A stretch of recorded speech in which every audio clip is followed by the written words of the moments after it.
Muchas gracias. Entonces ya en este momento, en nombre de Uniremington, muy buenas tardes a todos. Ahí llegó Juan Camilo Martínez.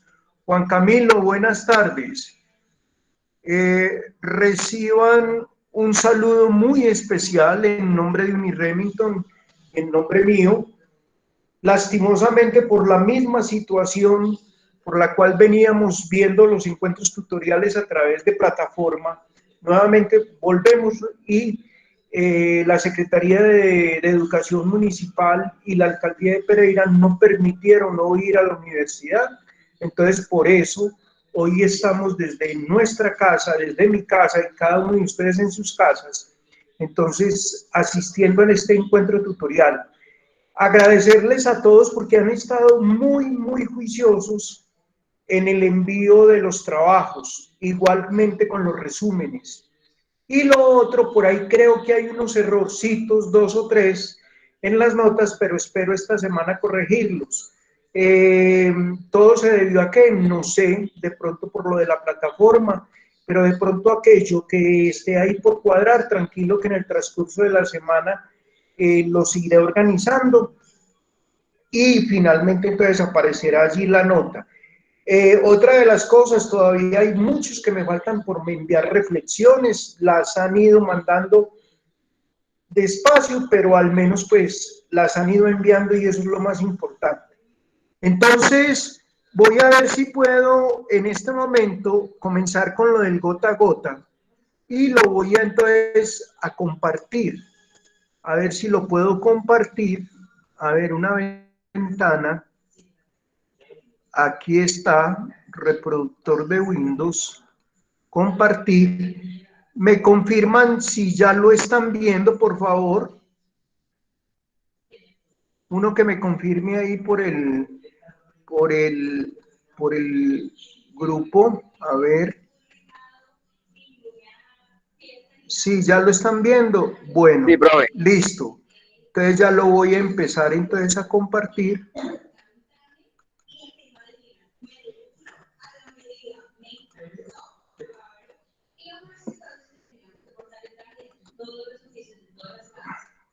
Vamos.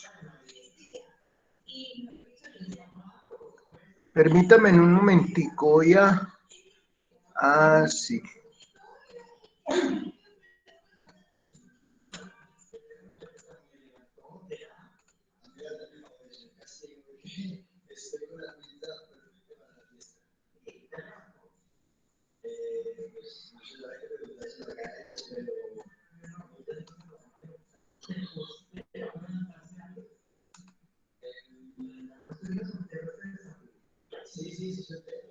¿Sí lo están viendo?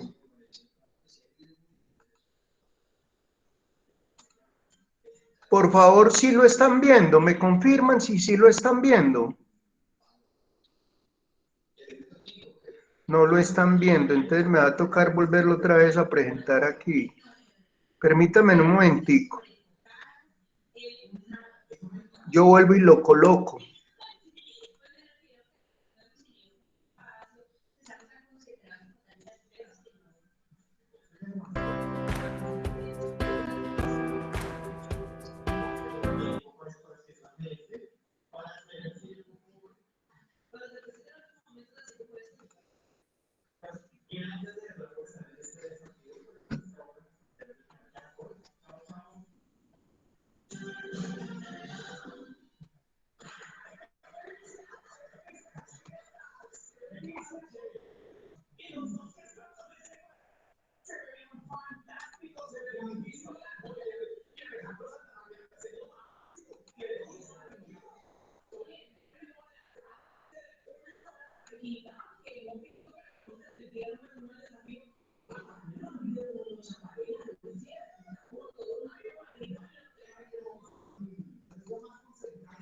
¿Sí lo están viendo?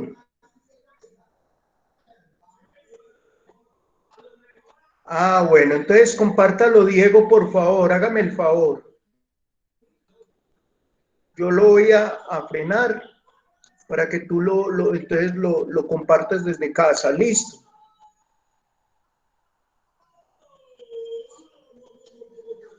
Diego, hazlo tú desde casa.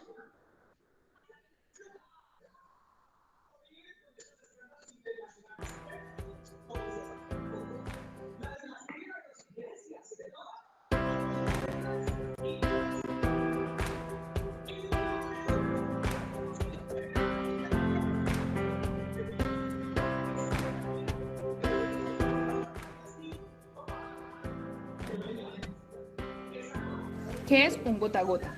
Es una modalidad de préstamo informal ofrecido por una persona particular que brinda a la persona una facilidad de dinero inmediato. Este tipo de préstamos se realizan sin ningún ingreso por parte del prestamo. Esos préstamos son utilizados muy frecuentemente en Colombia, dada la facilidad para adquirirlos. No son vigilados por ninguna entidad del Estado y dependen exclusivamente de la negociación entre el prestamista y el cliente. Condiciones para acceder a un préstamo con un gota a gota. Dentro de las condiciones más comunes tenemos las siguientes. Primero, montos menores a 1 millón de pesos. Segundo, pagos diarios y manuales quincenales. Tercero, plazo de 1 a 5 meses para pagar el préstamo. Riesgos de préstamos informales. Lo que resulta más atractivo de esos préstamos es su rapidez, es decir, que se puede tener el dinero en 1 día sin ningún tipo de trámite. Es necesario contemplar los siguientes riesgos. Primero, tasa de interés del 15, 20, 30 y hasta 40% mensual, porcentaje que claramente es una estafa si los intereses se dan diariamente. Al final del mes resultan siendo más altos. Segundo, en el caso de atrasos con el pago empiezan las intimidaciones por teléfono y personalmente. Pueden llegar hasta los abusos físicos, daños a la propiedad y hasta consecuencias fatales. Tercero, efectos psicológicos ligados a la fuerte presión que tiene la persona de realizar el pago puntual, llevándola a pedir más préstamos para aliviar el primero, pagando mucho más de lo que obtuvo inicialmente.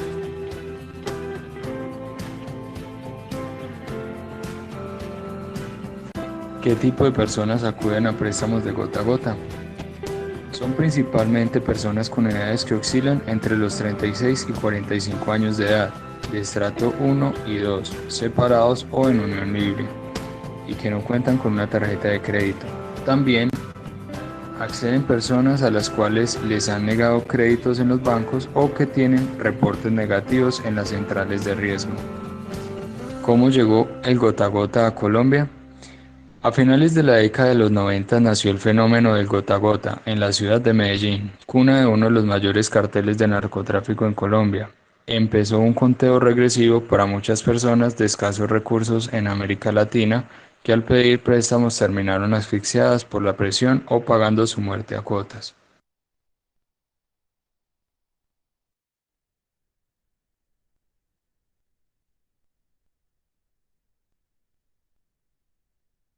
Bueno, muy interesante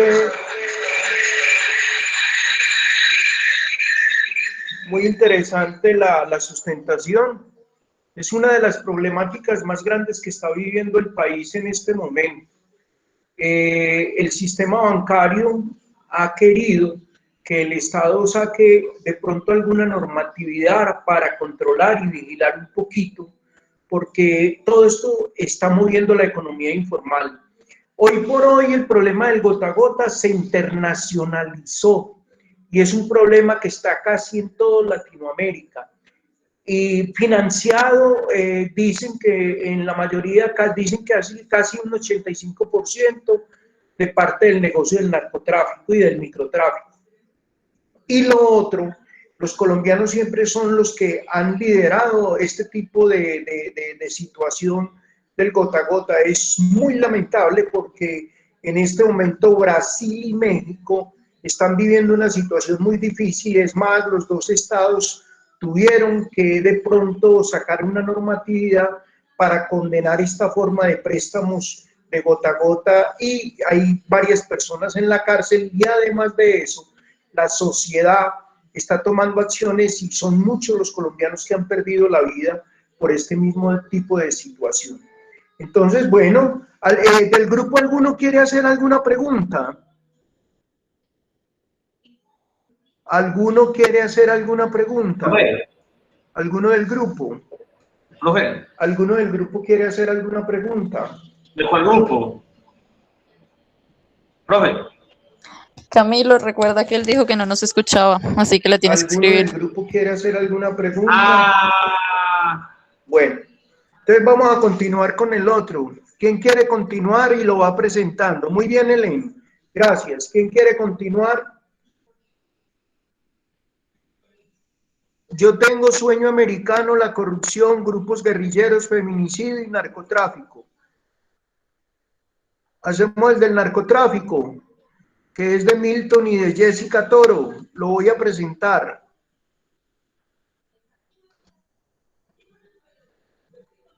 Este sí lo puedo compartir.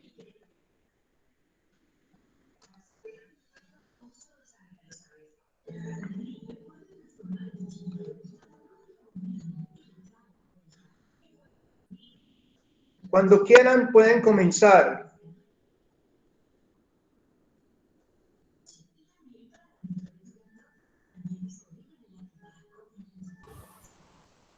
Hola, ¿sí me escuchan? Sí. Bueno, entonces mi compañero y mi persona vamos a presentar el narcotráfico. Ah, bueno, pero ¿cómo hacemos para pasar las diapositivas si el profesor no nos escucha? Milton, Pero así no sé ¿qué por haces? qué. ¿Lo va a Entonces, presentar usted? o después yo lo presento a ver. Sí, hágalo. Cancelar, espera.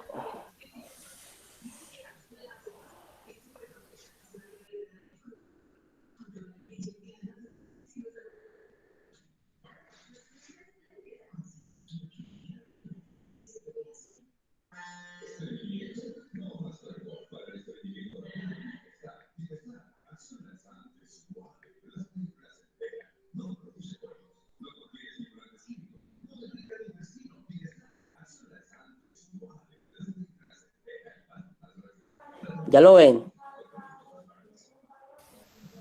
Sí, sí, ya. Listo. Voy a poner la primera por. Ya. Es que este mouse mío de este computador es más suave. Ya.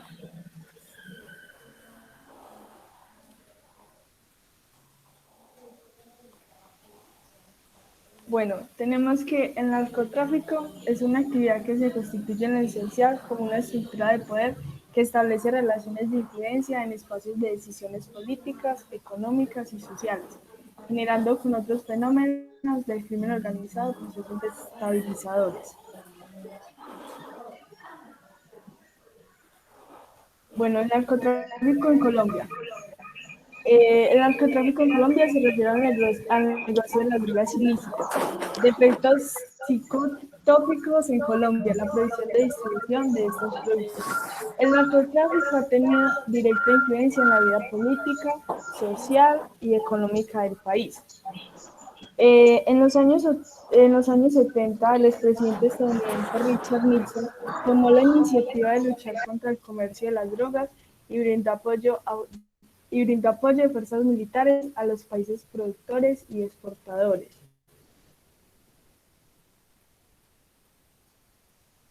Bueno, tenemos los personajes influyentes en el inicio del narcotráfico.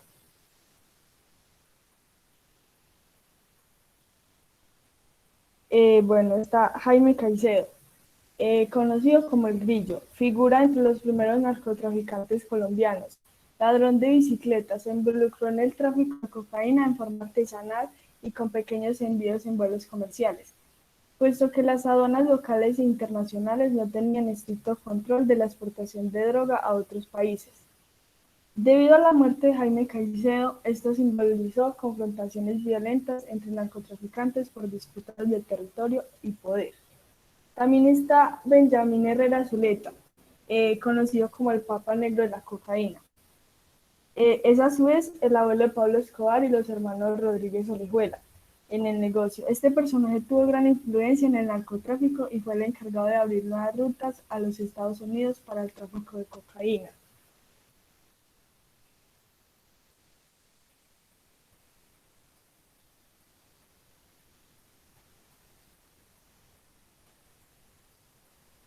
Historia del cartel de Medellín, Pablo Escobar.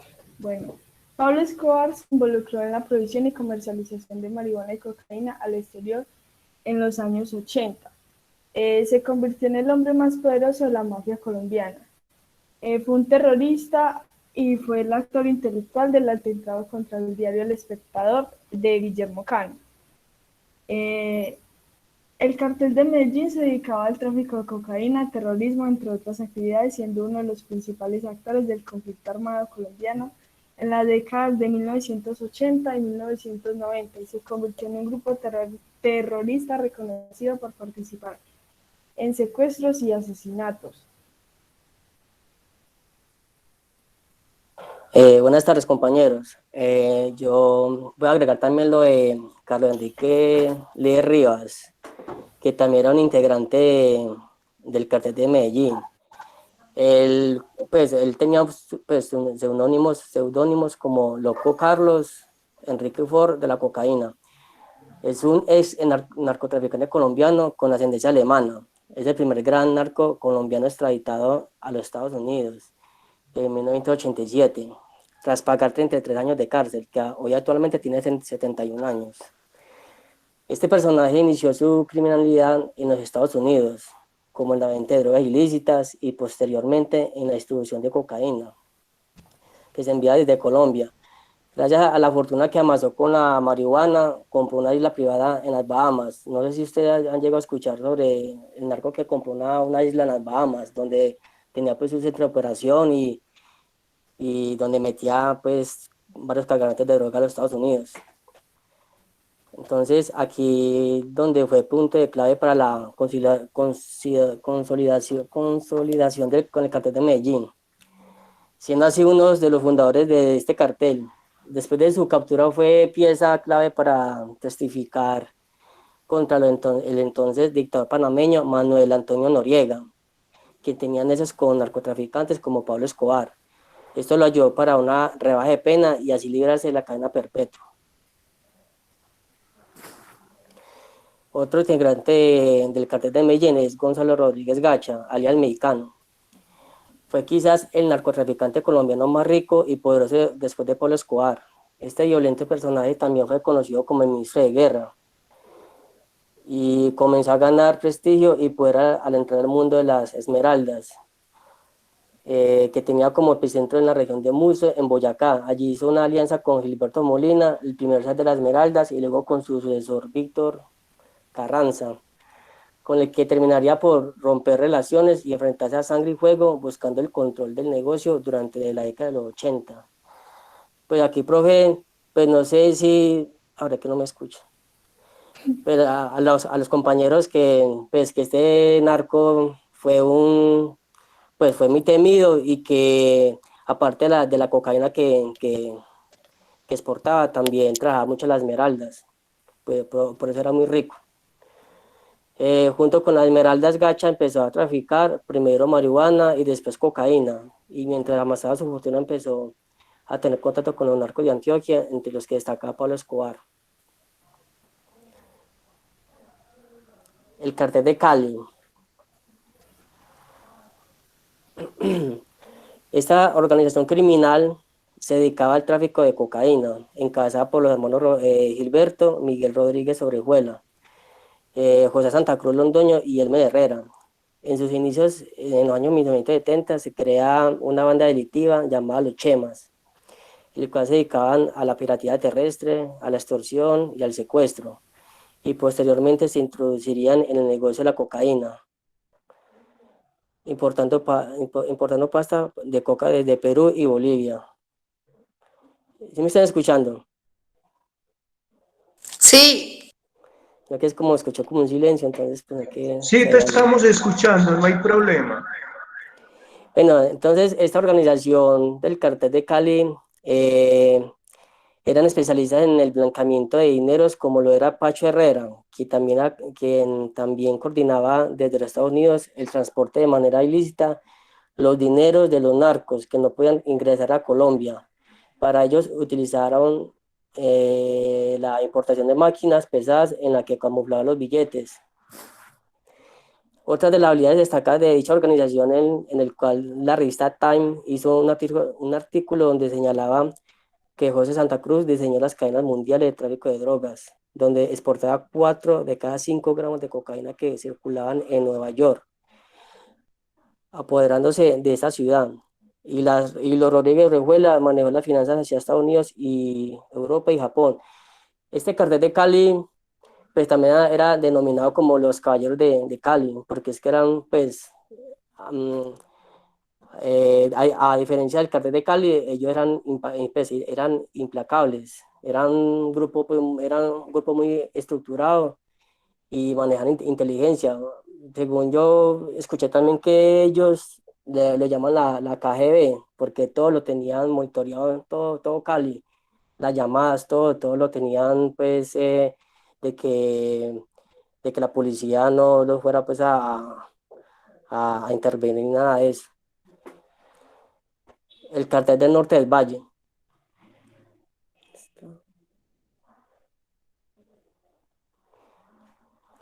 El cartel del norte del Valle, nombrado por la Administración para el Control de Drogas, DEA, la organización criminal que operó principalmente en el norte del Valle del Cauca entre los años 1990 y 2008, localizándose al noroeste de Colombia. Su crecimiento más importante fue el año 1990, después de la fragmentación de los carteles de Medellín y Cali. Fue conocida como una de las organizaciones más poderosas dedicadas al negocio de tráfico de drogas, caracterizándose por su crueldad, violentando a distintas regiones del país, donde hubo un juego de traiciones y de deslealtad entre sus miembros. Todo esto se originó a una reunión que organizó el jefe del cartel de Cali, donde se planteó el desmonte del negocio del tráfico de drogas en la región, para lograr algunas garantías de sometimiento a la justicia del gobierno de Colombia y así acabar con el negocio ilícito, donde acordaron con la justicia colombiana de purgar solo 5 años de cárcel y sin que hicieran extinción de dominio sobre sus propiedades. Muchos de los asistentes de dicha reunión no estuvieron de acuerdo con la repentina desilusión del cartel de Cali, entonces no llegaron a ningún acuerdo al querer seguir con el negocio y posteriormente fueron estos los que conforman el llamado cartel de Cali del norte del Valle.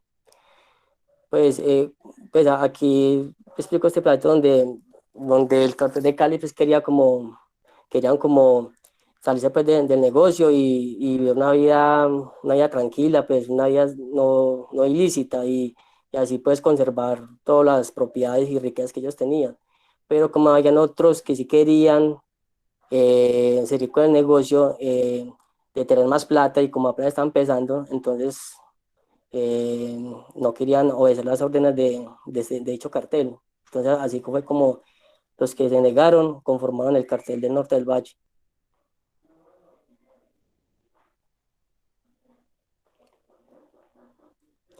Y aquí pues están algunos de los miembros del distinto cartel, que algunos ya están extraditados, otros ya están muertos, y son pues una gran cúpula, no se puede decir, de narcos del norte del Valle.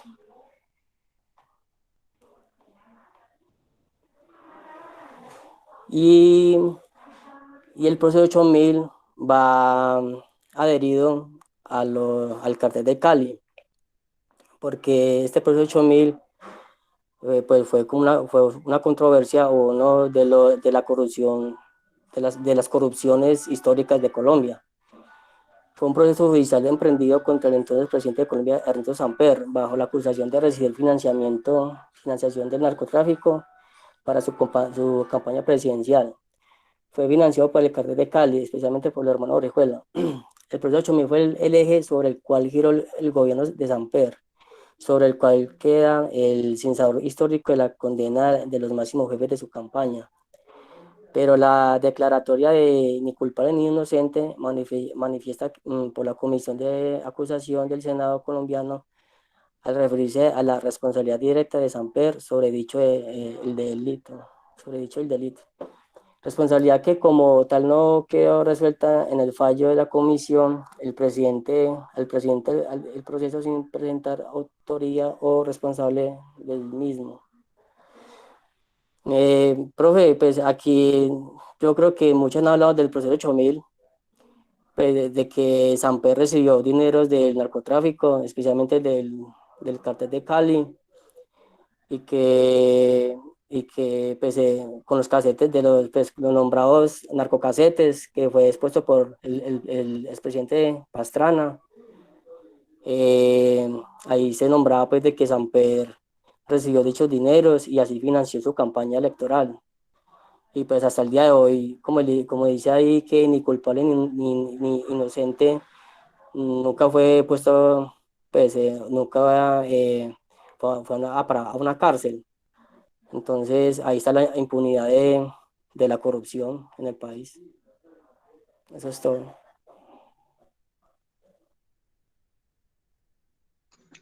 Listo, Milton, listo, Milton y Jessica. De verdad, este fue el hecho más lamentable, es el hecho más oscuro, es la problemática más oscura que ha tenido que enfrentar la política colombiana y la historia de la política colombiana. El narcotráfico, y qué bueno que mencionaron toda esa cantidad pues de personajes que de una u otra manera, si se puede decir, enlodaron el nombre de Colombia, y hoy por hoy seguimos cargando con esa cruz de que a los colombianos internacionalmente nos siguen considerando como si fuéramos la base de todo el narcotráfico. Entonces, Jessica, Milton, muy bien, no me voy a demorar mucho en mis apreciaciones para que siga el otro grupo y podamos terminar hoy, porque esta es la segunda nota. Muy, muy interesante, y ese proceso 8000 todavía en este momento el presidente Samper sigue una problemática política, porque no se le ha podido comprobar si realmente en su campaña hubo dineros o no hubo dineros de narcotráfico, pero todos ellos dicen que efectivamente lo hubo. Y lo otro, hace poco Carlos Leder, no sé si se dieron cuenta, su hija que vive aquí en Armenia, ustedes han visto lo de la posada alemana en Armenia, ella pidió perdón en nombre de su padre, y parece que a él le iban a dar, como él era de origen alemán, él no quería regresar a Colombia, sino ser extraditado finalmente a Alemania. Bueno, entonces sigamos con el otro grupo, muy bien. Entonces está el narcotráfico, sigue, si quiere, el tema de la corrupción. Sí, profe, hágale. Bueno, listo.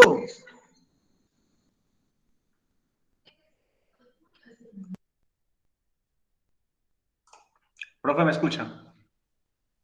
Sí, yo te estoy escuchando. Ah, bueno, profe, entonces para... ¿Quién no puede compartir la presentación? ¿No? Es que Sí, hagan la presentación. vamos a hacer compartir. O la comparto yo desde aquí. No, un momentico, profe, yo no estoy para acá.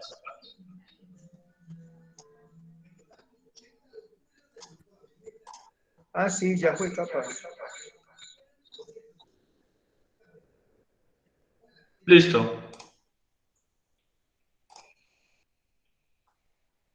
Sí, ya se ve. ¿Observa la pantalla? Sí, Bueno. ya se ve bien. Bueno, entonces, iniciamos con este tema de la corrupción.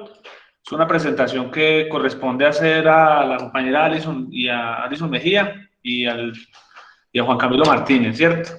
Este es un tema demasiado largo, compañeros, es un tema muy, muy autóctono de nosotros, es un tema que todo el mundo lo comenta, todo el mundo lo habla, pero a decir verdad, nosotros desconocemos en muchas ocasiones qué es la corrupción, ¿cierto? ¿Cómo ven bien la diapositiva? Sí, se ve bien.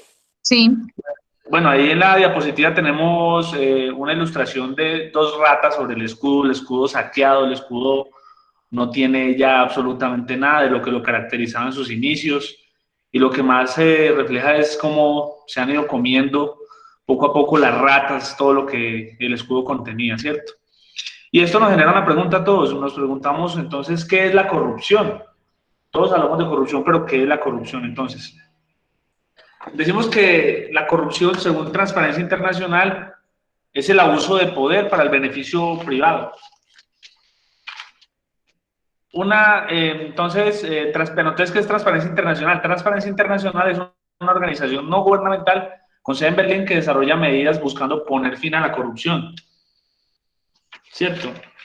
Dame un momentito, que organizo el documento. Eso sería entonces Transparencia Internacional. Colombia, pues sabemos todos, sufre el flagelo de la corrupción.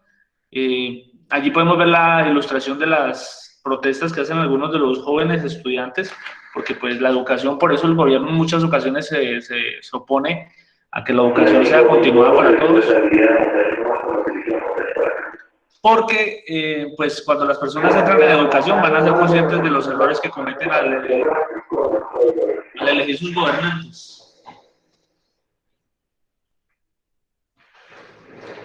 Bueno, entonces dice, fuera delincuentes disfrazados de gobernantes, ¿cierto? Los famosos bandidos de cuello blanco.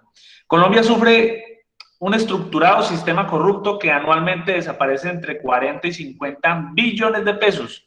Eso es muchísimo dinero, un dinero y una cantidad increíble con la que podríamos alimentar a los niños que en este país se mueren de hambre, a los pueblos a los cuales aún no llega agua, donde aún no hay vías, donde lamentablemente la corrupción hace los estragos. De pronto nosotros en las capitales no sentimos tanto los golpes como quizás en otras regiones sí lo sientan, como en el Chocó, o quizás hasta Buenaventura, que es el puerto más importante, uno de los puertos importantísimos del país, y la corrupción no ha dejado avanzar en materia de infraestructura, ni avances tecnológicos, ni nada. Bueno, sigamos. Primer caso de corrupción en Colombia.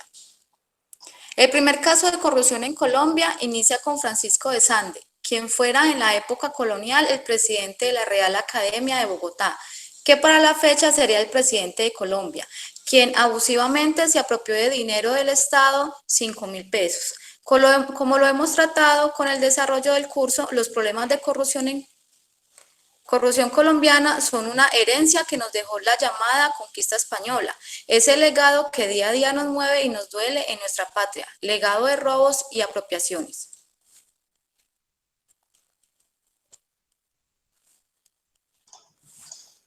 Bueno, entonces es muy común en las calles nosotros escuchar decir siempre, es que echa la ley, echa la trampa. Y entonces esa cultura es la que nos está a nosotros haciendo daño, porque nosotros pues tenemos que comenzar a pensar más bien en de pronto ser astutos para no dejarnos robar, pero tampoco en robar a los demás, ¿cierto? Entonces vamos con la lectura de la presentación. Dice, es una frase típica colombiana que describe el pensar y el sentir de todo un país, que a manera jocosa se dice y se comparte en gran parte del territorio colombiano. Sin embargo, los políticos, servidores públicos, negociantes nacionales y extranjeros pasaron del dicho al hecho, convirtiendo en realidad esta frase, pues lograron transformarla de manera peligrosa de echa la ley, echa la trampa, a poner trampa en la ley. ¿Y por qué decimos que poner trampa en la ley? Porque lamentablemente, y como lo decíamos en una de las imágenes anteriores, la corrupción está estructurada, está legalizada. En este país es normal que un político desangre una contratación con un 10% que realmente no tiene por qué ser. Entonces, cuando llegan por eso las contrataciones, se contrata algo por 100 millones de pesos, hay que darle el 10% a este contratista, pero es que para yo darle el contrato usted me tiene que dar un porcentaje por debajo de la mesa, y así se va yendo la contratación hasta que llega un dinero de ejecución, digámoslo, de 20 millones, de 30 millones. Y ese es el gran problema de este país, que la corrupción está legalizada, pero nosotros la verdad somos tildados como el país más corrupto, y yo creo que lo merecemos porque hemos tenido la oportunidad de realizar cambios históricos y no lo hemos aprovechado. Entonces, aquí tenemos otra vez el tema de la triste y célebre fama del país más corrupto, pero lamentablemente los compatriotas desconocen el porqué de esa frase y continúan cegados en pequeñeces. A veces nos pegamos de bobadas. El otro día escuchaba yo decir de alguien, no, es que X político estaba recibiendo dinero en unas bolsas y no sé qué tal. Les decía yo a alguien, le decía yo, pero es que, hombre, los políticos cuando van a robar ni siquiera ven ese dinero lo mueven en cuentas bancarias, de aquí para allá, en bienes, pero no en una bolsa, por favor. O sea, eso es una pequeñez para lo que se roban en este país. Los desvíos de fondos públicos, pagos irregularidades, sobornos hacen que Colombia aplique para el mencionado lema del país más corrupto. La percepción de corrupción en el país ha incrementado desde el año 2013 y es común pensar que la corrupción únicamente, es común pensar en la corrupción únicamente en lo público, pero en las partes privadas no debe quedar de lado, pues se ha vuelto habitual financiar campañas políticas para adquirir beneficios a futuro. Hace pocos instantes Milton estaba hablando del proceso 8000 del presidente Samper. Es un tema que hace poco incluso estuvieron hablando de la muerte allí de uno de los involucrados, se acusó a un señor que acaba de fallecer. Es un tema ahí de masticarle bastante, es un tema muy extenso y no vamos a hacer pues tanto énfasis en ello, pero realmente aquí en Colombia lo que digamos, lo que se ve mayormente es la impunidad, ¿cierto? Dentro de las consecuencias de la corrupción en nuestro país podemos destacar pérdida de legitimidad del gobierno.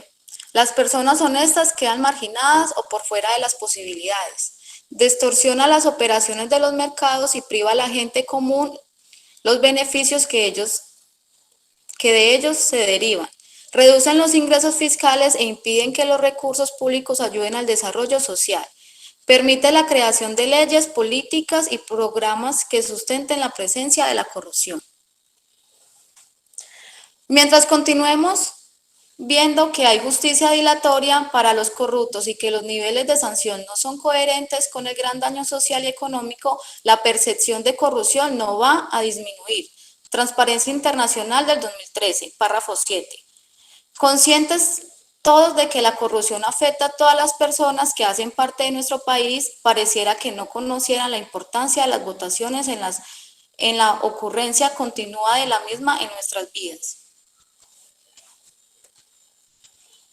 Formas o métodos de corrupción. Bueno, yo voy a hacer un paréntesis aquí, profe, si me lo permite, para hablarles sobre algo del por qué yo les decía anteriormente, de que somos un país del cual nosotros merecemos el título de corruptos. ¿Me escuchan, muchachos? Sí, lo escuchamos. Sí. Bueno, entonces resulta que el 26 de agosto del 2018, todos los que nos encontramos aquí presentes creo que tuvimos la oportunidad de escuchar acerca de eso. Se llevó a cabo un proceso electoral con el cual al cual llamaron popularmente y coloquialmente y en todas partes lo escuchaba uno decir el referendo anticorrupción, ¿cierto? Que fue un proceso electoral que no fue aprobado por la gran abstinencia electoral. El problema que hemos tenido los colombianos siempre es que no salimos a votar. No elegimos los que nos van a robar, entonces ellos mismos se ponen. Lamentablemente, lo dicen mucho, hasta las 5 de la tarde, a las 4 de la tarde vota el pueblo, 5 de la tarde. Después de eso ya la registraduría se encarga. Y nosotros no somos partícipes de los procesos electorales, vamos a conseguir caer siempre en ese flagelo de la corrupción. Es increíble que nosotros no saliéramos a una elección cuando se requería que votaran el 33% de las personas, el 33% de los colombianos saliéramos a votar, y que ese 33%, el 50% dijeran que sí al referendo, y las 7 preguntas que allí se plasmaron. O sea, si a ti te dicen, por ejemplo, en estos momentos, ¿estás de acuerdo en reducir el salario de los congresistas de 40 a 25 salarios mínimos? Todos estamos de acuerdo con eso, porque todos estamos de acuerdo en que ellos allá se van a sentarse a buscar la manera de entorpecer el pueblo, de sacarle, de desangrarlo, ¿cierto? Entonces, le preguntan a una persona, ¿totalidad de penas por corrupción en la cárcel? ¿Estamos de acuerdo que los corruptos van a la cárcel o que queden en la casa? Que van para la cárcel, pero no salimos a votar. No salimos a votar el referendo, perdimos la oportunidad. Que todos los congresistas sean obligados a rendir cuentas de asistencia y trabajos que realicen en el Senado, hombre, importantísimo saber que estos señores realmente están trabajando, pero tampoco los salimos a elegir. Máximo 3 periodos para ser elegido senador. Hace poco se pensionó senador, el apellido no lo recuerdo, pero era un señor ya muy longevo, un señor con muchísima edad que se la pasaba durmiendo allá en el Senado. No proponía leyes, no proponía nada, solamente asistía para realizar su votación y sus favores políticos y su tráfico de influencias allí para contratar o designar contrataciones en algunos departamentos. Increíble. Otra pregunta que venía en el referendo de popular de anticorrupción. Elección popular, obligados a declarar patrimonio de rentas. Y a patrimonio y a declarar su renta, hombre, ustedes se ponen a ver y personas tan ricas, personas que tienen tanto dinero como Álvaro Uribe Vélez, y no declara renta, no paga un peso. Pero el bombero sí tiene que pagar su declaración porque cada vez los impuestos y cada vez los aranceles y todos esos temas van de para abajo. Y con la nueva reforma tributaria disfrazada con eufemismos, nos vamos a dar cuenta de que muchos de los que estamos aquí en esta presentación van a tener que pagar sus impuestos. Entonces, vamos a avanzar en la presentación. Eso quería comentarles el tema del referendo anticorrupción, que fue un hecho histórico, pues increíble. Bueno, vamos a continuar entonces allí con la presentación de peculado, que es uno de los métodos de corrupción, ¿no? Entonces dice que el peculado corresponde a la apropiación ilegal en aprovecho propio o a favor de un tercero. Se presenta en el sector público, como ejemplo podemos citar el caso de Agroingreso Seguro, y privado el caso de los hermanos Nule. Bueno, entonces dice aquí, con una pena que va entre los 10 y los 31 años. Muchas veces de estos casos son escarcelables, lo que quiere decir que pagan su condena en la casita. Y si de pronto tienen una casita de muchas hectáreas, pues allá se van para su casa con finca, perdón, con caballitos, con piscinita, con carritos adentro, pueden ir a escalar, pueden hacer lo que quieran. O sea, eso es irrisorio en este país, eso es irrisorio. No los condenan, y cuando los condenan, los dejan en la casa. Bien bacanos ellos. Irrisorio. Entonces, los ejemplos que citamos aquí, el ejemplo de Agroingreso Seguro, pues es un tema que se ha manejado mucho en estos días por el señor Andrés Felipe Arias, que los dineros que eran para ayudar a los campesinos a restablecer sus terrenos y a trabajar pues el campo, se los dieron a otros personajes mezquinos allí, que se encargaron de administrar esos dineros y no para el campo, precisamente. Y el tema de los hermanos Nule fue ya un tema de inversión del trabajo de obras en la calle 26, si no estoy mal, donde ellos no utilizaron los dineros para el arreglo de las vías, prácticamente no hicieron nada, la obra se demoró muchísimo. Bueno, la historia ya iba dejando todas esas cosas. Prevaricato.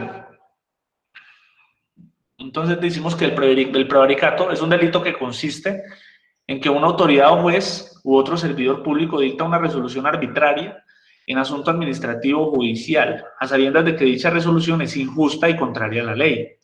La pena para este delito oscila entre los 3 y los 8 años de cárcel. Entre los procesados por prevaricato están el excontralor distrital Miguel Ángel Morales Rusi, por el caso Carrusel de la Contratación. El código, bueno, les voy a poner un ejemplo de prevaricato para que lo tengan más claro, en cuanto a esto no es clase de derecho ni mucho menos, pero el prevaricato es como un ejemplo cuando, digamos, el Código Penal, por ejemplo, contempla que un violador o una persona que tenga acceso carnal con un menor de edad o con una persona de violación no es escarcelable, ¿cierto? Esas personas deben ir a la cárcel, según el Código Penal. Pero entonces el juez dice, no, vamos a dejarlo libre porque por allí me dieron un dinerito y eso sería prevaricato, cuando se tuerzan las decisiones, en este caso judiciales. ¿Listo? ¿Vamos bien hasta ahí, muchachos? Sí, vamos bien. Bueno, vamos entonces con la conclusión, otro de los modos o formas de la corrupción en nuestro país. Dice que la concusión es cuando un servidor público abusa de su cargo o funciones e induce a alguien a dar o prometer dinero o cualquier otra utilidad indebidos. Es decir, cuando un funcionario público en uso de su cargo exige o hace pagar a una persona una contribución, o también cobra más de lo que le corresponde por las funciones que realiza o realizarlas de manera direccionada. Ya les explico un poquito de eso. La pena oscila entre los 6 y los 10 años de cárcel. Uno de los procesados es el ex senador Alirio Villamizar, caso de entrega de notarías para apoyar la reelección. Entonces, estamos hablando de concusión cuando yo como servidor público exijo dinero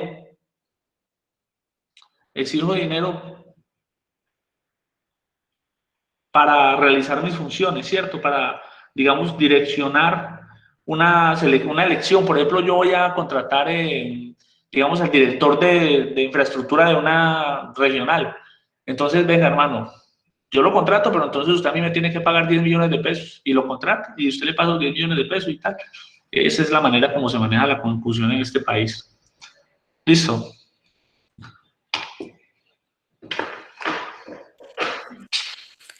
Cohecho.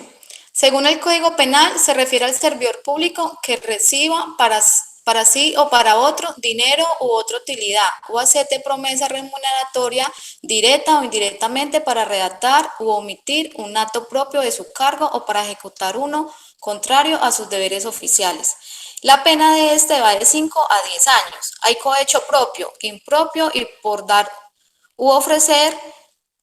Los juristas califican este delito como de 2 vías, porque no solamente se castigan al que recibe las prebendas, ya sean por medio de dinero u otros beneficios, sino que también se penaliza al que ofrece caso. La JIS política con Sebas Pretel llamado al juicio por este delito. Por ejemplo, cuando usted va en el carro y de pronto va borracho o se pasó una señal, un semáforo en rojo y a usted llega el agente de tránsito, entonces le recibe 100 o 200 mil pesos por no llevársele el carro o por no hacerle a usted la multa, entonces eso es un cohecho. Bueno, el tráfico de influencias. Tráfico de influencias. Un servidor público utiliza su cargo actual o sus nexos con funcionarios integrantes de los poderes ejecutivo, legislativo o judicial para obtener un beneficio personal o familiar para favorecer determinada causa o organización. Como cuando, por ejemplo, el alcalde de alguna ciudad mete a todos los amigos en los mejores cargos de la alcaldía y todo eso, para que queden ahí sus amigos o los más cercanos. Eso es tráfico de influencias.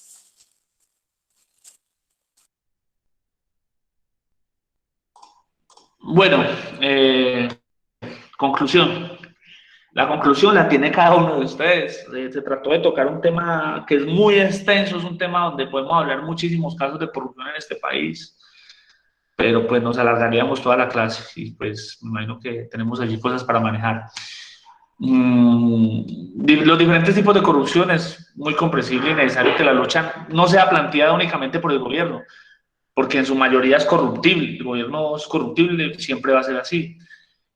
Yo pienso que el cambio, o nosotros pensamos que el cambio se genera siendo nosotros mismos los creadores de esa responsabilidad social que debe preocuparse por no ser corrupta y sigue conformar veedurías, grupos de participación que controlen y mitiguen estos casos de corrupción, logrando así tener un país libre de corrupción y con mejores oportunidades para todos los ciudadanos. Muchas gracias.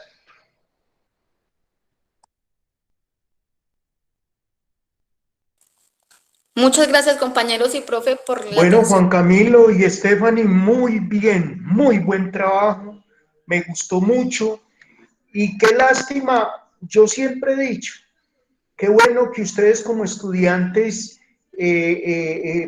tengan tan claro todo este tipo de acontecimientos que sencillamente enlodan toda la vida política de Colombia. Miren que cuando hay muchos estudiantes, por ejemplo, que ya han pasado por este módulo y siempre me han dicho, don Carlos, ¿por qué no tratar de hacer un módulo de problemas de la historia de Colombia 1 y 1, 2 y otro que sea en otro semestre para ver el 2? Porque son muchos los temas que se quedan sin abordar. Pero miren ustedes, qué maravilla tener estudiantes como ustedes que han hecho ese trabajo tan puntual. Y lo felicito, Juan y a Stephanie, porque muy buen trabajo, muy completo. Y ese es otro de los lados oscuros de la problemática política en Colombia, ese tema de la corrupción. Los hermanos Lule se robaron más de 186.000 millones de pesos y sencillamente creo que están próximos a salir libres. Y lo que estaba diciendo Juan Camilo, y nunca los llevan a la cárcel, sino que siempre están en guarniciones militares o muchas veces los mandan a casita con prisión domiciliaria. Entonces, es una cosa, mejor dicho, lamentable para la historia política de Colombia. Bueno, muchas gracias. Continuemos. El otro tema, aquí hay sueño americano, feminicidio y los grupos guerrilleros. ¿Quién quiere continuar?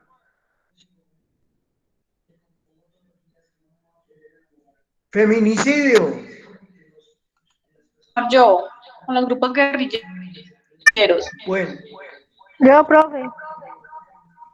Listo, Sandra.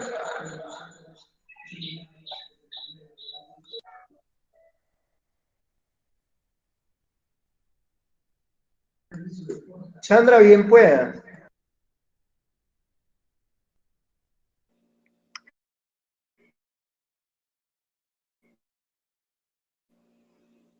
Profe, pero usted me podría compartir la pantalla, es que no tengo forma.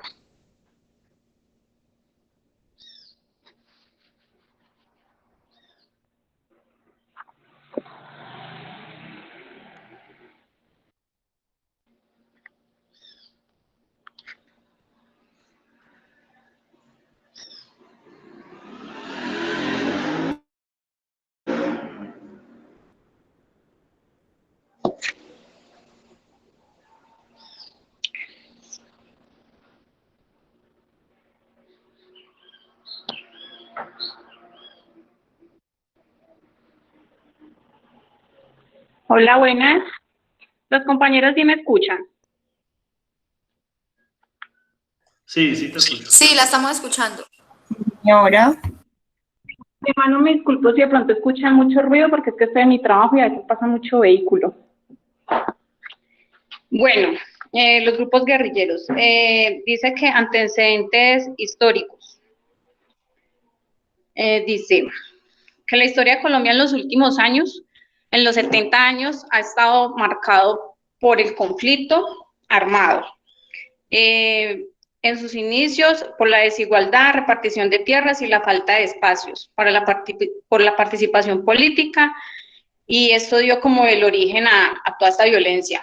Es de considerar que casi todos los grupos que se arman consideran que justifican que la violencia es como la única manera para ellos como conseguir, como llamar la atención o como conseguir sus objetivos, por lo que consideran como los derechos de ellos, por lo que pelean. Bueno, dice que el surgimiento de las guerrillas contemporáneas.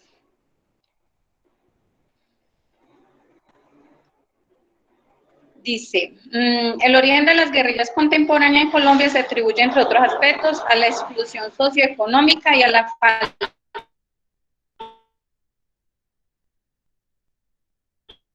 de espacios para la libre participación política. Cada uno de los grupos que se armaba, pues se armó en distintas regiones y con distintos ideales. Entre algunos de estos grupos está lo que es en las Fuerzas Armadas Revolucionarias de Colombia, Ejército del Pueblo, el Ejército de Liberación Nacional, Ejército Popular de Liberación y el Movimiento 19 de Abril.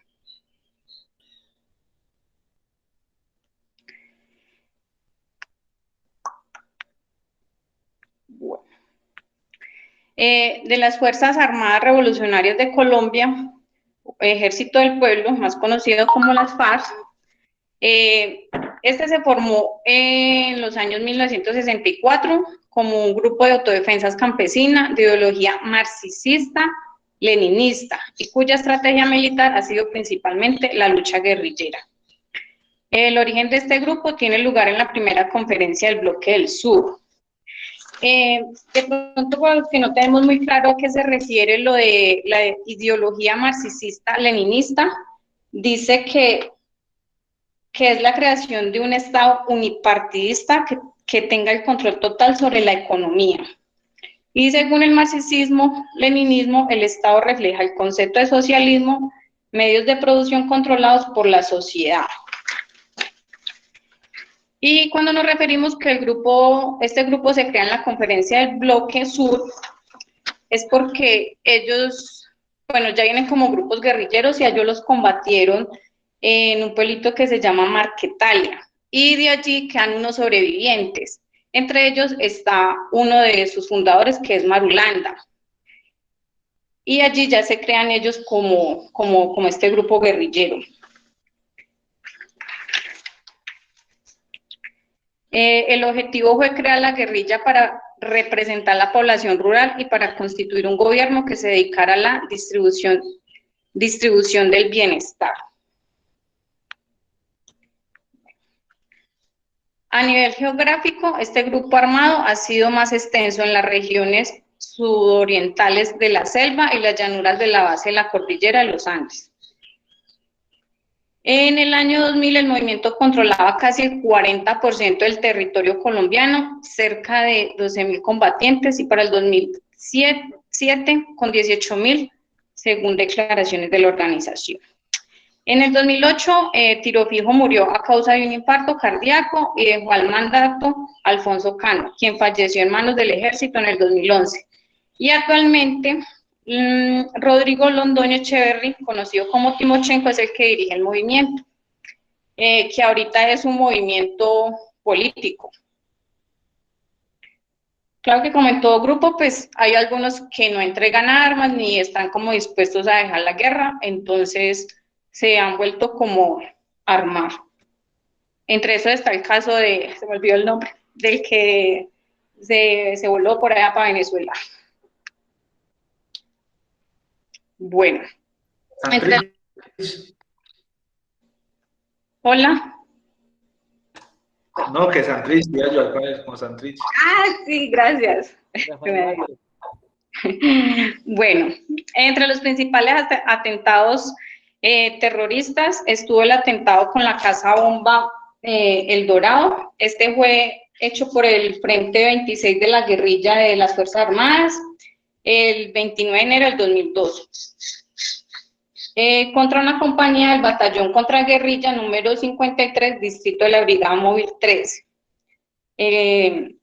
Está el atentado al restaurante. Este es un restaurante.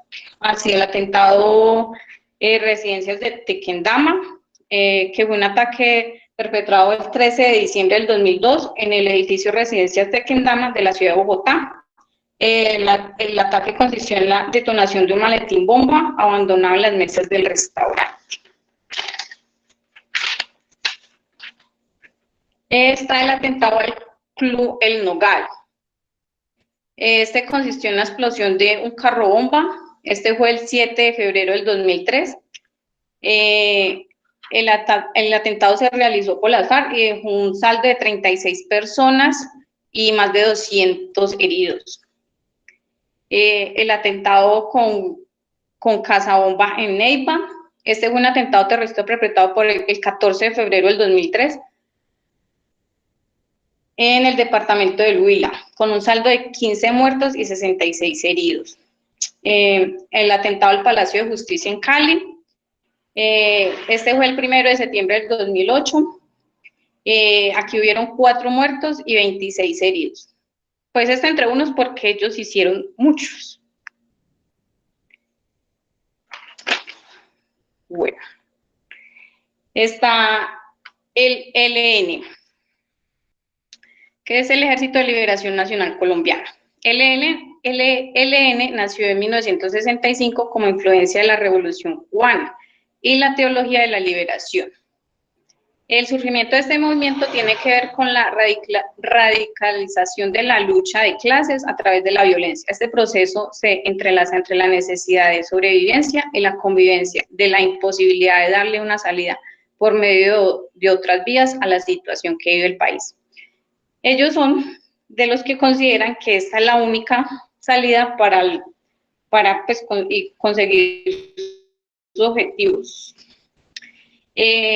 Ha tenido presencia mayoritariamente en la zona de Catatumbo, en la zona norte de Santander, el sur del departamento de Bolívar, departamento de Arauca, Cesar, Antioquia, Cauca, Nariño, el Chocó y el Valle del Cauca. Cuando estuvieron con los procesos de paz con las FARC, ellos también, pues se trató como de dialogar con ellos, pero pues no se progresó mucho con ellos. Tanto que para el 17 de enero del 2019 es cuando hicieron un ataque contra la policía de Bogotá con un carro bomba en el que murieron 21 personas.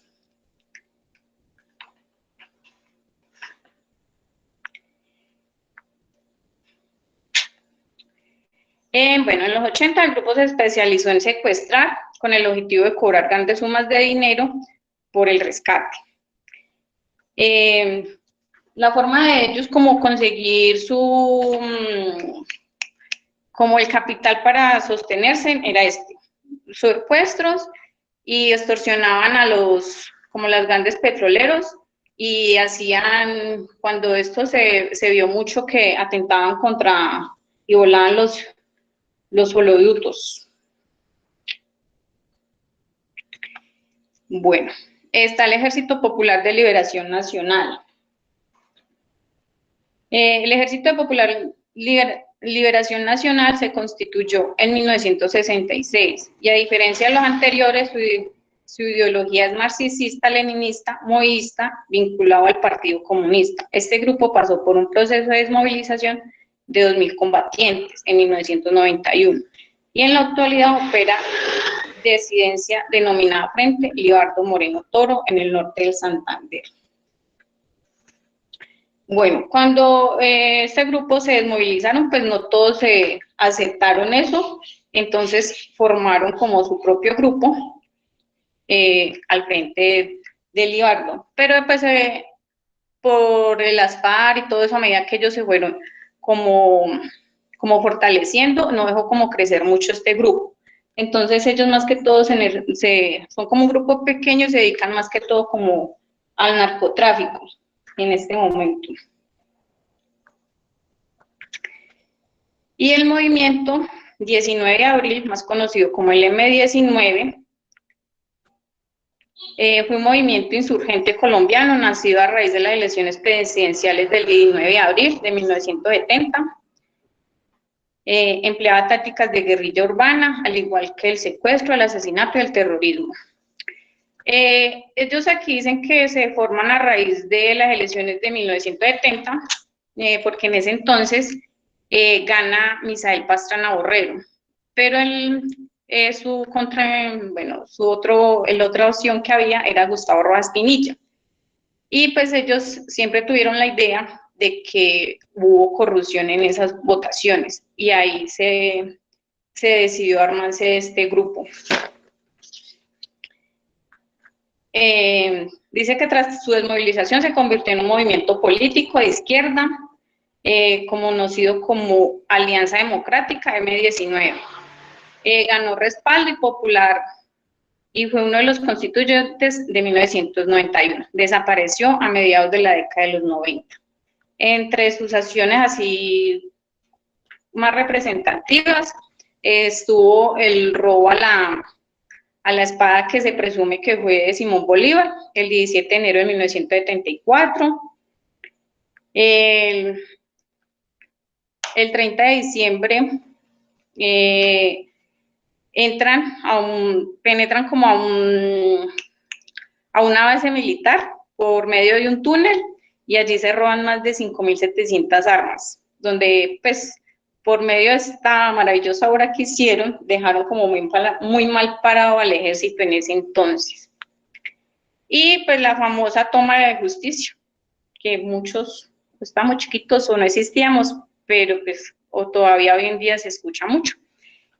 Allí se mantuvo más de 350 rehenes, murieron aproximadamente 115 personas, duró 28 horas aproximadamente.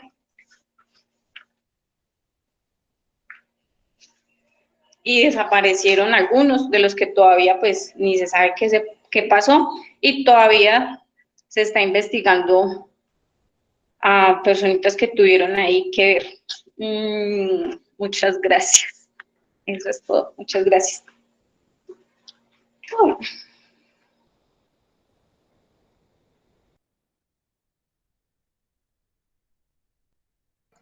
Sandra, muy bien su sustentación, muy buena, me gustó mucho y hay una cosa que debemos de agregar allí.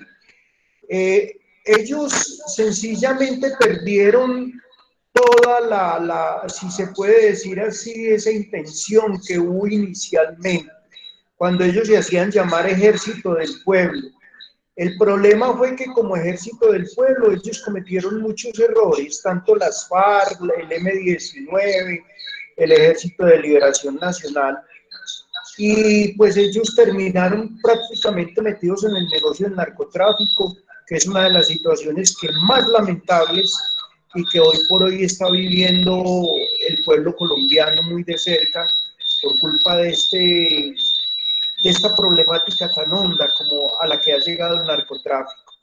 Entonces, sí, ahí no queda más que decir que los errores son muchos los que han hecho los movimientos de izquierda en Colombia, y también comentar algo ahí que de pronto se escapó, que uno de los candidatos presidenciales para las próximas elecciones y que hizo parte del M-19 es el doctor Petro.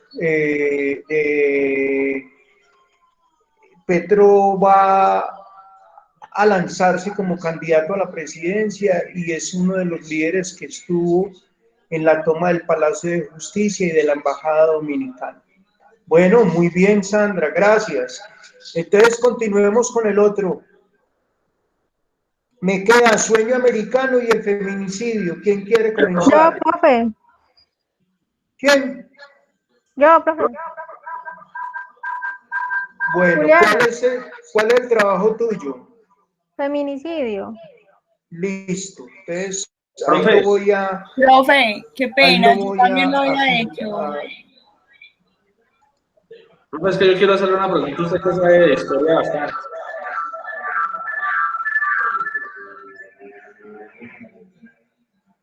¿Ya lo están viendo? Sí, profe. Profe, ¿me escucha? Sí. Profe, es que usted acaba de hacer una apreciación acerca de Gustavo Petro.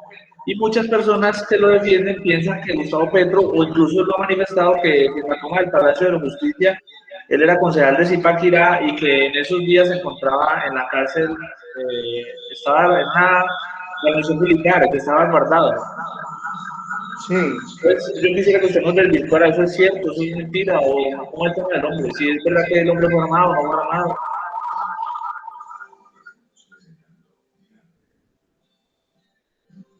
Ya.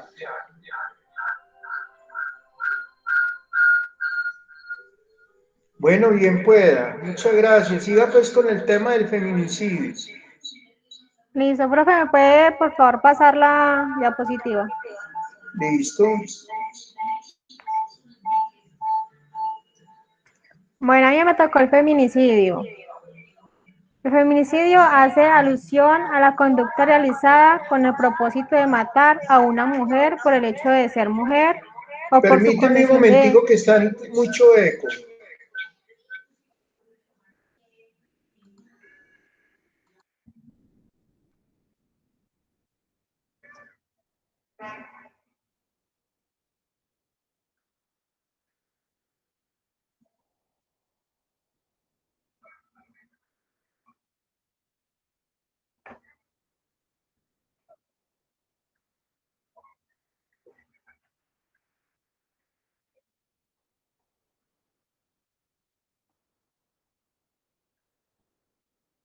Listo, profe.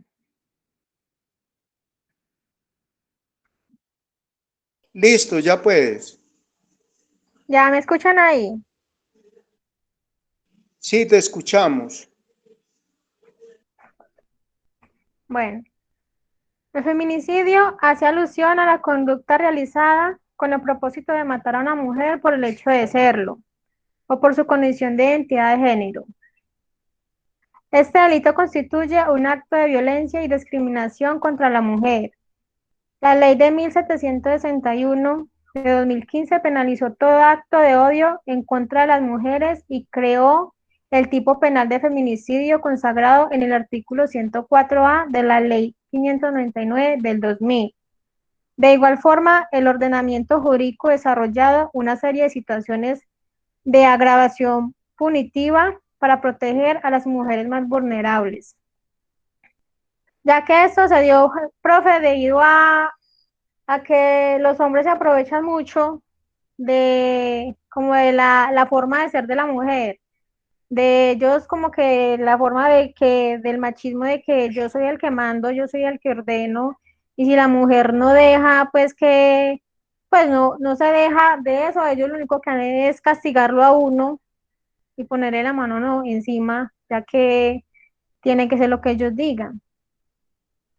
La cifra de feminicidio en la Fiscalía General de la Nación entregó un informe en el que confirma que entre el 1 de enero y el 28 de febrero del 2021 se han registrado 37 feminicidios en Colombia.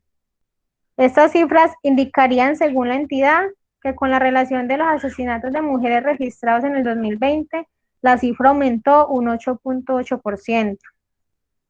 Juliana Bassini, asesora de la Fiscalía, denunció que contrario a encontrar una discriminación en casos y denuncias, lo que está pasando es que la violencia ha aumentado en los últimos meses, más desde que empezó la pandemia.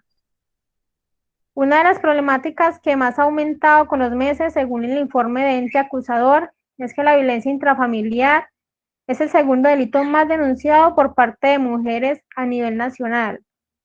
Durante el año 2019 fueron denunciados 88.041 casos de agresiones a mujeres por parte de sus parejas o algún familiar, mientras que en el 2020 se conocieron 8.000 casos más, para un total de 96.010 denuncias. En los primeros meses del 2021 se encendieron las alarmas porque las denuncias se hicieron más constantes de enero a febrero. La Fiscalía recibió 14.711 denuncias por violencia intrafamiliar. Esa pandemia nos ha hecho tanto encierro y tanta cosa que lo único que ha hecho es alborotar el estrés y todas las cosas que han pasado para poder que se desquiten con todo esto. Hay varios casos de feminicidio íntimo, no íntimo, familiar, infantil, por trata, lesbofílico, transfóbico, prostitución y racista. El feminicidio íntimo es cuando el crimen es cometido por una persona que tiene un vínculo afectivo con la víctima. Ya puede ser su novio, puede ser una expareja, puede ser un amigo, alguien que sea demasiado cercano a uno, hasta un familiar.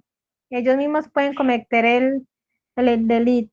El no íntimo puede ser presentado por una persona desconocida o un allegado a la familia, quien puede ser agresiones sexuales o físicas, ya realizando el crimen. El familiar, como lo indica, produce el momento en el que el sujeto activo da la acción y tiene un grado de parentesco por afinidad, consanguinidad con el sujeto pasivo.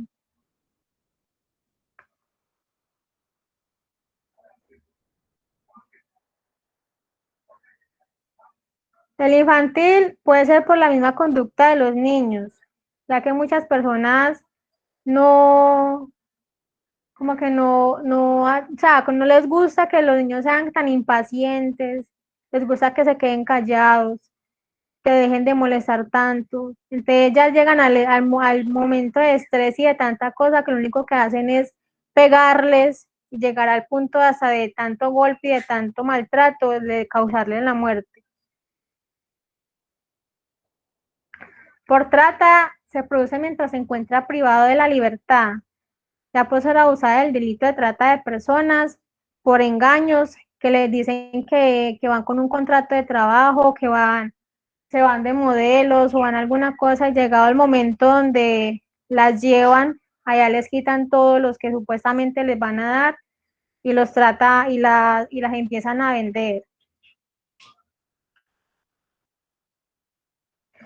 Feminicidio por prostitución, ya que este es una causa sino una consecuencia. La precarización y la pauperización de las conciencias de vida de las mujeres, de los prejuicios y estereotipos constituidos en un torno a sus cuerpos y su sexualidad, aunado al bombardeo de las industrias que lucran a partir de la explotación sexual de los cuerpos, principalmente de aquellos que vulneran, como lo son los niños, niñas, adolescentes y mujeres. Eso puede considerarse una forma de violencia contra la mujer, porque es algo que se le impone y se espera solo de las mujeres como consecuencia de las concepciones que ellas tienen.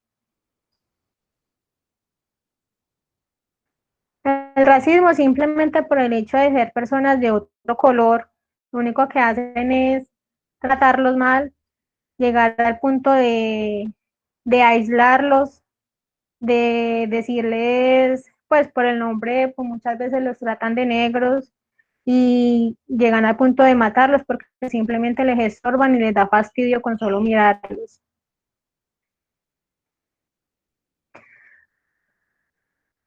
El lesbofónico se presenta porque en este mundo muchas personas no aceptan que sea una persona lesbiana, no aceptan que esas personas quieran tener una vida plena, una vida pues con libertad, y no que simplemente las tratan mal, les dicen cosas, llegan al punto de que simplemente no las quieren ni ver, no pueden ver a una lesbiana escogidas de la mano dándose en un beso, porque lo único que hacen es decirle palabras indebidas.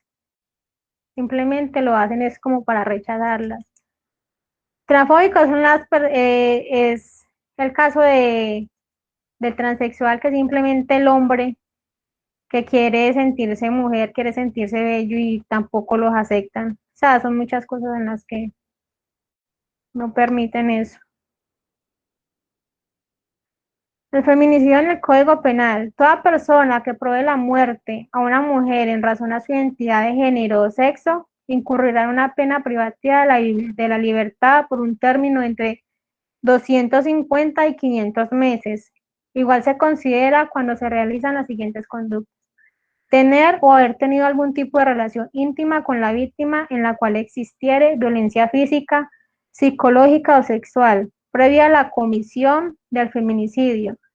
Ejecutar la conducta típica aprovechándose del poder que ejerce sobre la mujer, ya sea por motivos sexuales, económicos, militares o socioculturales. Realizar la conducta típica con el único propósito de causar miedo o humillación sobre una persona que considere ser su enemigo. Cuando coexistan antecedentes de violencia o amenaza doméstica, familiares o laborales provenientes del autor hacia la víctima.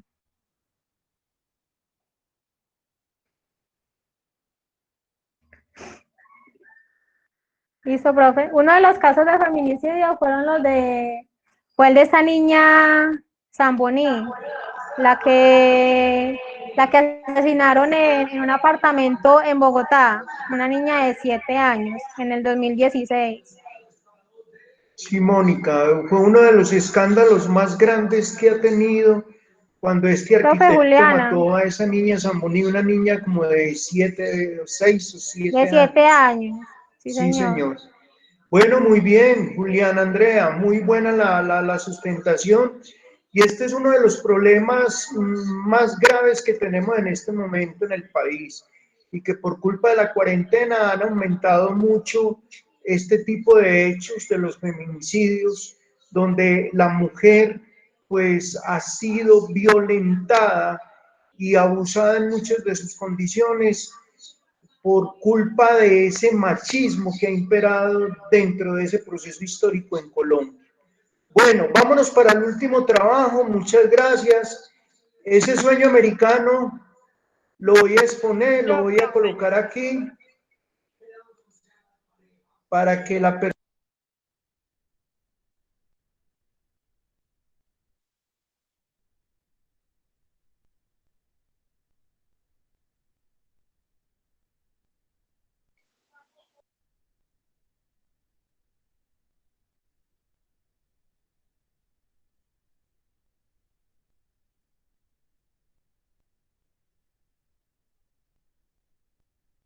Puede comenzar.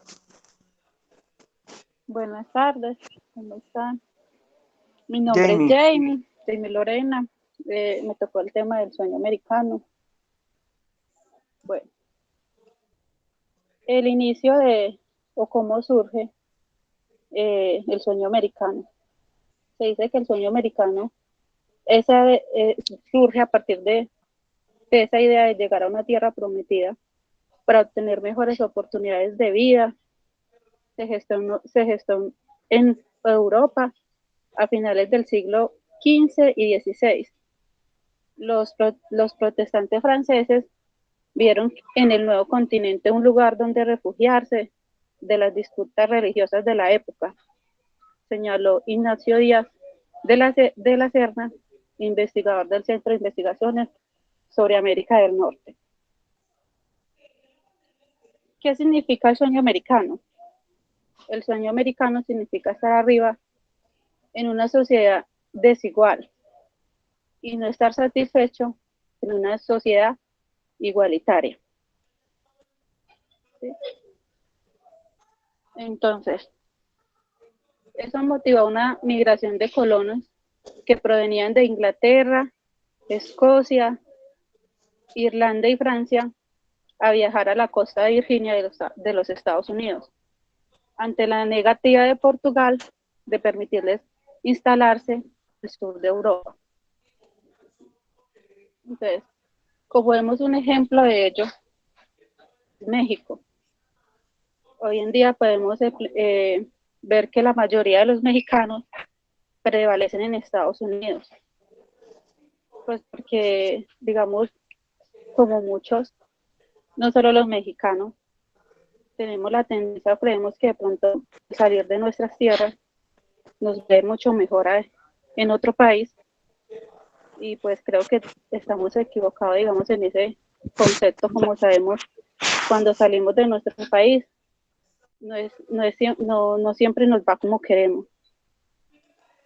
¿Sí? Entonces, ventajas de migrar. Dice, los Estados Unidos de Norteamérica es la nación que más inmigrantes recibe anualmente de forma legal e ilegal. Esto no quiere decir que se aliente al cruzar la frontera sin los documentos correspondientes. Son solo datos estadísticos que muestran el interés de llegar a este país. Allí, en Estados Unidos, existen grandes comunidades donde se habla español debido al origen de familias hispanas que llegan allá. También hay una ventaja allí, que los salarios son mucho más mejores pagos, con menor tiempo. Entonces eso se volvió como un atractivo también para poder migrar. Y desventajas. Desventajas de el pago de impuestos es elevado y obligatorio. A diferencia de otros países, el físico norteamericano tiene un eficiente sistema de recaudación, y el hacer ignorado esta situación ha resultado en la bancaria financiera de muchas familias, quienes han perdido sus propiedades. También dice que el país ha tenido el crecimiento en su economía a la que nos tenías acostumbrados.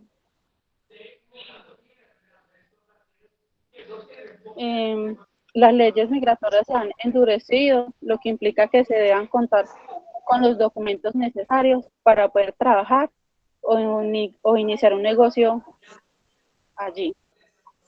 Finalmente, se consideran los costos por médicos, que también es muy elevada la salud allí. Y digamos, no hay una estabilidad.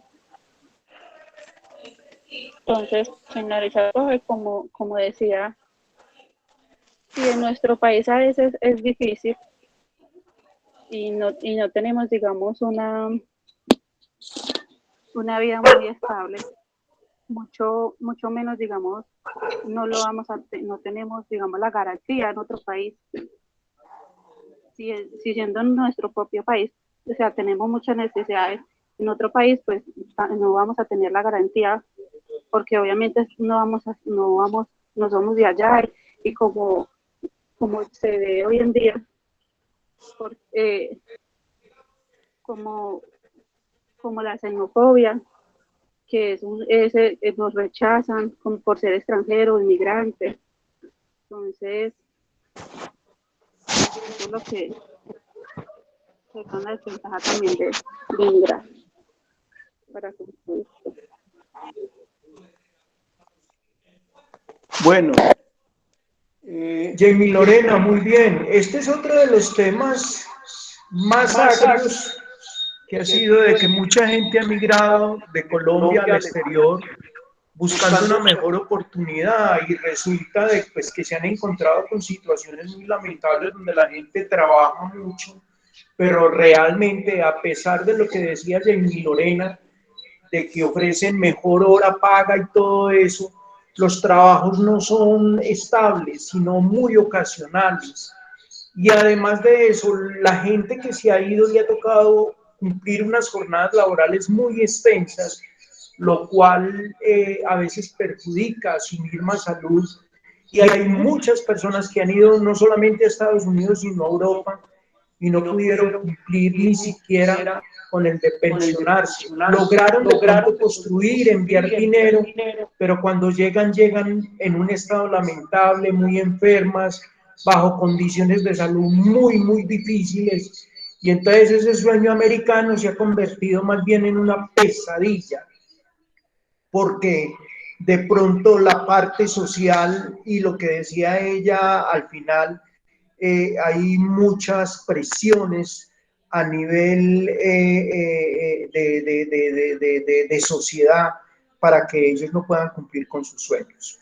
Bueno, entonces muchachos, dejemos, porque yo sé que ustedes tienen que ir a cumplir con sus encuentros tutoriales. Un abrazo, feliz noche, feliz día, y nos vemos de este sábado en 15 para que hagamos el examen final y para que hablemos unas cositas finales en relación al módulo. Yo con eso ya pasaré las notas y si hay alguna pregunta, pues me la pueden hacer. Profe, Señora, lo que sí, pasa señora. lo que pasa es que yo también tenía la exposición del feminicidio. Ah, bueno, pues entonces en la próxima clase, al comenzar, la haces. Ah, vale, profe.